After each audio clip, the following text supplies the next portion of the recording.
1, 2, 3, 4, 5 ஓ! Video start ஆயிடுச்சா? Okay guys, நீங்களும் இந்த மாதிரி ஆண்ட்ராய்டு மொபைல் வச்சிருக்கீங்க இல்லையா? உங்களுடைய ஆண்ட்ராய்டு மொபைல்ல கிட்டத்தட்ட எத்தனை அப்ளிகேஷன் இன்ஸ்டால் பண்ணி வச்சிருக்கீங்க? மறக்காம கமெண்ட் செக்ஷன்ல சொல்லுங்க. ஸோ போய் எண்ணிட்டு வாங்க. எண்ணிட்டு கமெண்ட் செக்ஷன்ல சொல்லி வைங்க. நான் அதுக்குள்ள எண்ணிட்டு வந்துடுறேன். ஓகே? 1 hour later. ஓகே, எல்லாரும் எண்ணி முடிச்சிட்டீங்களா? ஓ, ஆல்ரெடி கமெண்டே பண்ணிட்டீங்களா? ஓகே, உங்களுடைய கமெண்ட்டை நான் கொஞ்சம் நேரம் கழிச்சு பார்த்துக்கிறேன். என்னுடைய இது எவ்வளோ பார்த்தீங்க அப்படின்னா, கிட்டத்தட்ட நான் 84 அப்ளிகேஷன்ஸுக்கும் அதிகமாக யூஸ் பண்ணிக்கிட்டு இருக்கேன். உங்களில் நிறைய பேர் என்னை விட அதிகமாகவும் யூஸ் பண்ணுவீங்க, சில பேர் என்னை விட கொஞ்சம் கம்மியாகவும் யூஸ் பண்ணுவீங்க. ஆனால் மேக்ஸிமம் பார்த்தீங்க அப்படின்னா 50 அப்ளிகேஷன்ஸுக்கு அதிகமாகவே எல்லாருடைய மொபைல்லையுமே இருக்கும். பட் இந்த எல்லா அப்ளிகேஷன்ஸுக்குமே ஒரே நோட்டிஃபிகேஷன் சவுண்ட்ஸ் தான் நம்ம வச்சுருப்போம். யூடியூப்ல இருந்து ஒரு நோட்டிஃபிகேஷன் வருதுன்னா ஒரே நோட்டிஃபிகேஷன். இப்போ உதாரணத்துக்கு என்னோட நோட்டிஃபிகேஷன் என்ன அப்படின்னு கேட்டிங்கன்னா, ஹச் சும்மாலாம் செய்யலை, இதுதான் என்னோட நோட்டிஃபிகேஷன் சவுண்டே. உங்களில் யாராவது கிரேஸியாக ஏதாவது சவுண்ட் வச்சுருந்தீங்க அப்படின்னா நம்மளுடைய டெலகிராம் பேஜில் வந்து ஷேர் பண்ணிங்கன்னா நல்லாயிருக்கும். ஸோ அதை நானும் நோட்டிஃபிகேஷன் வைக்கிறதுக்கு கொஞ்சம் வாய்ப்பு இருக்கும். ஓகே, நம்ம டாபிக்குள்ளே வருவோம். இப்படி எல்லா நோட்டிஃபிகேஷன்ஸுமே ஒரே மாதிரி சவுண்டில் வந்துச்சு அப்படின்னா எதுலேருந்து நோட்டிஃபிகேஷன் வருது அப்படிங்கிறது நமக்கு டவுட் ஆயிரும் இல்லையா? ஸோ அதனால எல்லா அப்ளிகேஷன்ஸுக்குமே நீங்கள் ஈஸியாக நோட்டிஃபிகேஷன் சவுண்டை சேஞ்ச் பண்ணிக்க முடியும். ஏடா யாரா இவன் வாட்ஸ்அப்பில் உள்ளே போய் நோட்டிஃபிகேஷனில் போய் நான் சேஞ்ச் பண்ணிட்டு போயிடுவேன், நீ என்ன இப்படி பேசுத அப்படின்னு நீங்கள் கேட்டிங்கன்னா, இந்த வாட்ஸ்அப், ஃபேஸ்புக், இன்ஸ்டாகிராம் இதெல்லாம் பார்த்தீங்க அப்படின்னா சோஷியல் மீடியா, அதில் உள்ளேயே டிஃபால்ட்டாக உங்களுக்கு சேஞ்ச் பண்ணுறதுக்கு ஒரு ஆப்ஷன் கொடுத்துருப்பாங்க. பட் குரோம் ப்ரௌசரில் உங்களால் சேஞ்ச் பண்ண முடியுமா? அதில் நோட்டிஃபிகேஷன்ஸ் ஆப்ஷன் கிடையாது. அதே மாதிரி அமேசான் அப்ளிகேஷன், அதாவது பர்ச்சேஸ் பண்ணக்கூடிய அப்ளிகேஷன், அதில் சேஞ்ச் பண்ண முடியாது. ஸ்னாப் சாட் எடுத்துக்கிட்டிங்கன்னா அதில் நோட்டிஃபிகேஷன்ஸ்க்கு உங்களுக்கு சவுண்ட் சேஞ்ச் பண்ண முடியுமா? சேஞ்ச் பண்ண முடியாது. பட் முடியும். அதுதான் இந்த வீடியோவில் நீங்கள் பார்க்க போறீங்க. எப்படி எல்லா அப்ளிகேஷன்ஸும் நீங்கள் வச்சிருக்கிற அந்த 54க்கும் அதிகமான அப்ளிகேஷன்ஸ் எல்லாத்துக்குமே நோட்டிஃபிகேஷனோட சவுண்டை சேஞ்ச் பண்ணிக்கலாம். வாங்க பார்க்கலாம்.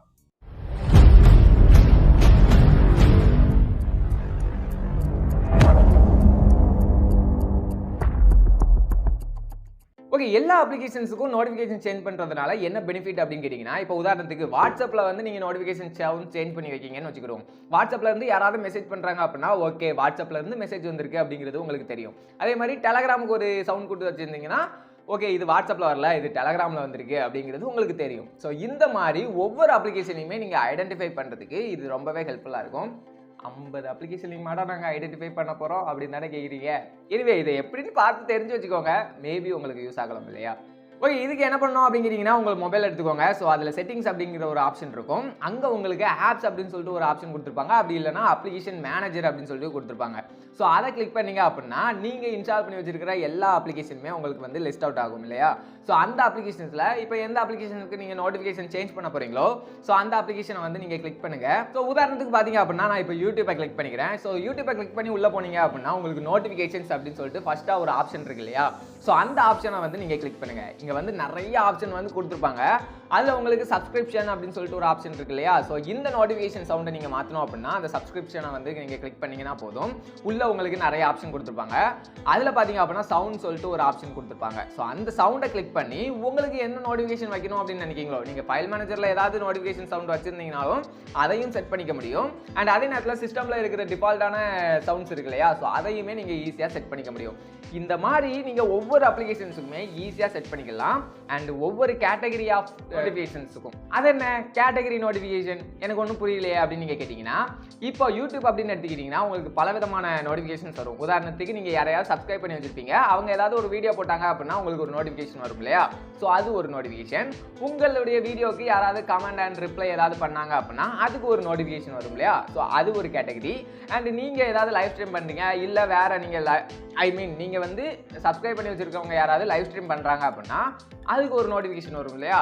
ஸோ அது ஒரு கேட்டகரி. இந்த மாதிரி 3 கேட்டகரி இதிலேயே கொடுத்துருக்காங்க இல்லையா? இந்த இதுக்கு இப்போ சப்ஸ்கிரைப் பண்ணால் டிங் அப்படின்னு ஒரு சவுண்டும், இல்லை லைவ் ஸ்ட்ரீம் வராங்க அப்படின்னா அந்த நோட்டிஃபிகேஷன்ஸுக்கு டாங் அப்படிங்கிற ஒரு சவுண்டும், இல்லைப்பா கமெண்ட் ரிப்ளை தான் பண்ணியிருக்காங்க அப்படின்னா டிங் டாங் பெல் அப்படின்னு சொல்லிட்டு அந்த மாதிரி நீங்கள் டிஃப்ரெண்ட்டாக பார்த்தீங்க அப்படின்னா ஒரே அப்ளிகேஷன்ஸுக்கு கொடுத்து வச்சுக்க முடியும். ஸோ இந்த மாதிரி எல்லா அப்ளிகேஷன்ஸுக்குமே ஒவ்வொரு நோட்டிஃபிகேஷனுக்கும் நீங்கள் தனித்தனியாக பட்டி டிங்கரிங் எல்லாமே பார்த்து சூப்பரான நோட்டிஃபிகேஷன் சவுண்ட்லாம் செட் பண்ணி வச்சுக்க முடியும்.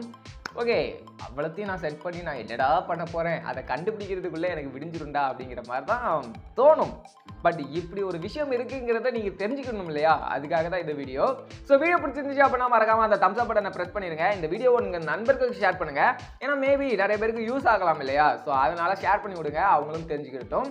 இன்னொரு ஆசமான வீடியோவில் சந்திக்கும் வரை உங்களிடம் இந்த விடைபெறுவது உங்கள் ஃப்ளாப் பாய். ஃப்ளாப் FLOP எப்போவுமே தோல்வி அப்படிங்கிற ஃபார்முலாவை அழியோடு அழிக்கிறதுக்காக தான் இந்த நேம் வச்சுருக்கேன் அப்படின்லாம் சொல்ல மாட்டேன். ஃப்ளாப் பாய்.